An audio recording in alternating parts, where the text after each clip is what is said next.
আসসালামু আলাইকুম, কেমন আছেন আপনারা? তো 60টা কাটিং এক ভাইয়ের কাছ থেকে আনছিলাম, গৈতিমালা কাটিং। এই দেখুন, এখানে একটা কাটিং লাগাইছিলাম, তো মাশাল্লাহ ভালোই বড় হয়েছে। তো এই যে এখানে আরেকটা, এটা সব থেকে বড়। 60টার মধ্যে মাত্র 4টা বাজছে। তো এই যে এখানে একটা রোপণ করছিলাম, তো এটা মাশাল্লাহ সব থেকে বড় হয়েছে। তার পাশে আরেকটা, এই যে তারও এই যে আরেকটা। তো 60টার মধ্যে থেকে 4টা বাজছে, তাও আলহামদুলিল্লাহ। তারপরে আবার 150 অর্ডার দিয়ে এই যে এখানে চাষ দিয়ে 150 ফিট রোপণ করছি।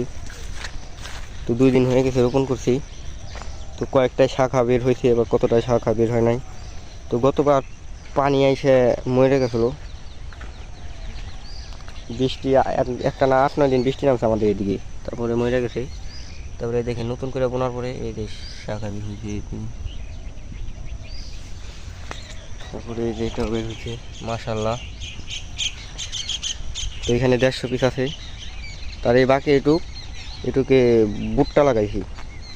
তো সবাই ভালো থাকবেন, আমার জন্য দোয়া করবেন, চ্যানেলটা সাবস্ক্রাইব করে পরবর্তী ভিডিওর জন্য অপেক্ষা করবেন।